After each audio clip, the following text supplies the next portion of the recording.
Assalamualaikum warahmatullahi wabarakatuh. Selamat datang di channel Efek Jurnal Target. Baik rekan-rekan semua, update penerusan video yang kemarin ya diperuntukkan malam ini tanggal 4 Februari sampai dengan besok tanggal 5 Februari 2025 ya. Sebelum masuk ke teknikal, seperti biasa ya, kalau dari saya pribadi rekomendasi broker ada FBS, ada dua jenis akun, Sen dan standar. Khusus untuk akun Sen itu hanya bisa diakses dengan menggunakan link yang ada di kolom deskripsi. Kelebihannya sendiri dari segi pairnya itu lengkap, mayor, minor dari forex ya, komoditi, misalkan di gold itu juga bisa di trade dengan menggunakan akun Sen. Kemudian Nasdaq, oil, dan crypto pun itu semuanya bisa di trade dengan menggunakan akun Sen ya. Dan akun Sen ini cocok untuk pemula, untuk melatih strategi dan diimbangi juga dengan konsep money management dengan baik dan benar juga. Tentunya ini akan lebih menekan resiko ya. Hindari overload, overtrade, full wire, full margin itu sebisa mungkin dihindari ya, karena kalau menurut saya itu adalah penyakit. Kunci kesuksesan di dalam dunia trading adalah disiplin dan bersahabat dengan hati kita sendiri. Kemudian dari segi fundamental yang akan menjadi fokus untuk malam ini, ada JLOT yang diperkirakan rilisnya itu ada sedikit penurunan, tetapi ya tetap waspada aja. Pergerakan kemungkinan ini nanti tidak ada dampaknya di gold ya, tetapi kalau di pair forex kemungkinan akan ada dampaknya. Dan jam 11 malam waktu Indonesia Barat ada pidato dari anggota FOMC ya, dari Bostik ini nanti yang akan nge-trigger untuk pergerakan malam ini. Jadi fokusnya nggak banyak jam 10 dan jam 11 malam waktu Indonesia Barat. Kemudian indeks dolar. Pergerakan untuk indeks dolar, kenaikannya kemarin ini kan ada gap sudah ditutup dan dia ke reject di level area resistance 3, koreksi ke bawah menuju resisten pertama weekly yang saat ini berubah fungsi sebagai level area support, dan untuk malam ini adalah sebagai level kunci. Selama indeks dolar tidak mampu tutup ataupun bergerak di bawah 108.300, ada potensi bisa aja ini nanti kembali ke atas. Kalaupun itu terjadi, yang akan menjadi next targetnya kalaupun untuk indeks dolar ini lanjut naik, yang pertama adalah 109.100, kemudian yang kedua adalah level area minornya yang berada di kisaran zona blok kurang lebihnya ya, blok merah 109.400, 109.500, dan 109.600 ini yang menjadi level area minornya. Jadi ada kecenderungan kalau misalkan level kunci 108.300 tidak dijebol ke bawah, hati-hati bisa aja ini nanti kembali ke atas. Kemudian untuk gold, pergerakan untuk gold ini open market kemarin itu kan berada di resisten ya, kurang lebih pas di 2803. Penurunannya itu kurang lebih juga dipasin di zona tengah atau sebagai pivot. Kunci berisnya 2763 aman, tidak diberi ke bawah, dan harga ini kan mendadak langsung kuat ke atas mencapai batasan pantau level area minor ya yang saya bahasin kemarin, kurang lebihnya antara 2828 sampai dengan 2836. Kenapa ada zona yang saya blok merah di sini? Diambil dari history high minggu yang sebelumnya sampai dengan SRP resisten 2-nya, kurang lebihnya ada harga atas ya, 2828, 2828, 2831, dan 2835 ya, ini sebagai level area minor. Kalau dari segi teknikal untuk saat ini terbentuk bullish flag ya, kalau misalkan saya gambar kurang lebih itu seperti ini kurang lebihnya ya. Jadi kalau misalkan untuk bullish flag hari ini di break ke atas, tentunya ini akan valid dan next targetnya itu berada di 2836, itu yang pertama. Yang kedua adalah maksimumnya, gambaran saya masih belum jauh-jauh, kurang lebih di kisaran antara 2846 sampai dengan 2850 sebagai physical price levelnya. Untuk kunci terdekat bagian bawah, kalau misalkan malam ini gold mampu kedorong di bawahnya 2803, baru ada potensi dia menuju zona tengah atau sebagai pivot. Ada dua level area yang akan menjadi fokusnya, 2783 dan 2774 pembulatan ya. Ini kalau misalkan 283 dijebol ke bawah. Tetapi kalau misalkan 2803 ini aman, tidak dijebol ke bawah, dan harga lebih memilih kalau misalkan dia keluar dari flag yang ada di sini, waspadai arah atas yang akan menjadi next targetnya 2836, maksimum adalah di antara 2846 sampai dengan 2850 terlebih dahulu ya. Mana yang valid sesuaikan dengan planning masing-masing. Untuk saat ini saya lebih memilih netral terlebih dahulu ya. Untuk gold saya lebih ke wait and see, mengingat untuk volatility saat ini itu tergolong tinggi juga, tetapi kalaupun ada penurunan dari jangka pendeknya, zona pantaunya yang akan antisipasi untuk saya pribadi itu kurang lebih di 2803 sebagai kunci terlebih dahulu ya. Kalau misalkan aman, harga tidak mau turun ke bawah, kemungkinan saya akan cari ancang-ancang setup buy. Tetapi kalau misalkan di break malam ini, kemungkinan planning sell saya akan jalan kembali ya, tergantung nanti pola pembentukan lanjutan seperti apa baik buy ataupun sell itu nanti tergantung 2 sampai dengan 3 jam ke depan ya. Ini untuk planning saya pribadi, cuman untuk rekan-rekan ya hati-hati, sesuaikan juga dengan analisa masing-masing ya. Jadi kalau kita lihatin masih ada potensi arah atas, tetap waspadai 2803, karena kalau misalkan ini nanti di break, tidak menutup kemungkinan dia akan cepat bergerak ke bawah yang akan menjadi next targetnya, itu dua level area kembali yang ada di sini, 2783 dan 2774. Selanjutnya adalah untuk Bitcoin. Pergerakan untuk Bitcoin, antisipasi kemarin ya, sebenarnya sih planning adalah buy, cuman kan sarannya pantau di blok orange di sini. Kalau misalkan di break ke bawah, kemungkinan akan menuju 90.500-an. Tetapi kalau misalkan zona blok orange sebagai demand di sini aman, potensi waspadai arah atas, dan saat ini kejadian ya, kenaikannya pun itu ketahan di zona tengah atau sebagai pivot weekly. Penurunannya pun dia masih belum mampu break di history low minggu yang sebelumnya kembali ya. Jadi ada potensi waspadai zona merah di antara 99.200 dan 97.700-an ini sebagai kunci terdekat. Kalau misalkan 97.700-an ini aman, waspadai arah atas yang akan menjadi next targetnya kurang lebihnya yang pertama adalah 103.000 ya, ini yang akan menjadi next targetnya. Tetapi kalau misalkan malam ini kehilangan 97.700-an, kurang lebih dia akan meretest zona demand dengan batas atasnya kurang lebih di kisaran level area antara 96.000, itu yang pertama. Yang kedua adalah tidak jauh-jauh di antara 94.500 atau sedekat mungkin dengan zona yang saya blok orange di sini ya. Ada kecenderungan ini gambaran saya kemungkinan akan lari ke atas kembali. Untuk GBP USD, pergerakan untuk GBP USD harga ini sih over ya, bisa dibilang untuk market 2 hari ini itu kalau menurut saya itu kurang normal ya. Kenapa?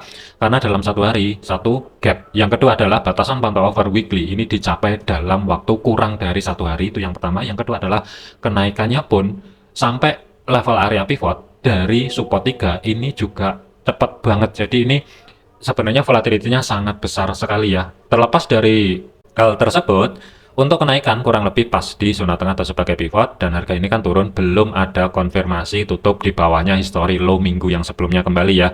Di sini juga ada zona demand. Jadi sebagai kunci untuk kenaikannya berubah, GBP USD ada potensi ke atas kalau misalkan minimal dari segi time frame 4-nya mampu bergerak di atasnya 1.24700, itu yang pertama. Yang kedua adalah kalau misalkan malam ini kehilangan kembali sebagai level area history low di minggu yang sebelumnya yang berada di 1.2384, ada potensi arah support 2 1.2338, itu yang pertama. Yang kedua adalah level area minor antara support 2 sampai dengan support 3. Kalau misalkan saya tarik zona tengah atau sebagai level area minornya itu kurang lebih jatuh di kisaran level area zona yang saya blok merah di sini ya, 1.2312, 1.2300 dan 1.2295. ini yang akan menjadi zona pantau untuk malam ini kalau misalkan kedorong kembali ke bawah. Kalau misalkan disuruh memilih, saya lebih memilih cari ancang-ancang setup sell, tetapi untuk saat ini sedikit telat, terkecuali yang rekan-rekan sudah dapat harga setelah dia rejeksi dari pivot, turun ke bawah, koreksi, dan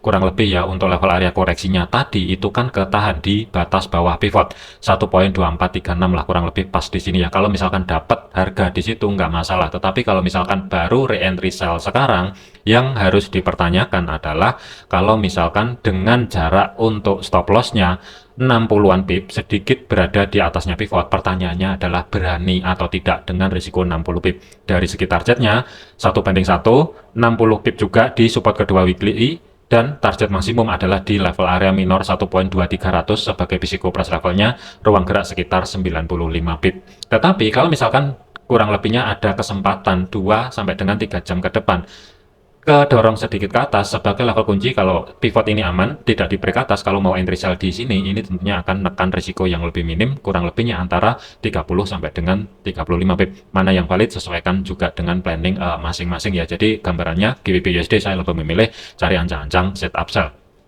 Selanjutnya adalah untuk Euro USD. Pergerakan untuk Euro USD statusnya ini juga sama, gap sudah ketutup tetapi 2 kali retest di history low minggu yang sebelumnya, 1.03500 pembulatan ya, harga gagal bergerak di atas level area tersebut. Kalau dengan kondisi seperti ini, sebenarnya saya lebih memilih cari ancang-ancang setup sell untuk saat ini yang akan menjadi next targetnya. Kalau misalkan sell sekarang ya kurang lebih zona minor antara support 2 sampai dengan support 3, kurang lebih ada harga 1.0254 sampai dengan batas bawahnya 1.0231. Ini yang akan menjadi next targetnya, tetapi waspadai sebagai level kuncinya itu berada di support pertama weekly yang saat ini berubah fungsi sebagai level area resisten. Di kiri juga ada zona demand. Selama harga masih belum mampu bergerak di atas level area tersebut, saya lebih memilih persiapan cari ancang-ancang setup sell. Cuman kalau mau sell sekarang, pertanyaannya adalah kalau misalkan dapat harga di saat ini, kurang lebihnya dengan stop loss 35 pip itu pertanyaannya adalah berani atau tidak. Dari segi targetnya 80-an pip yang berada di 1.0242 sebagai level area minor. Di kiri di sini juga ada zona demand.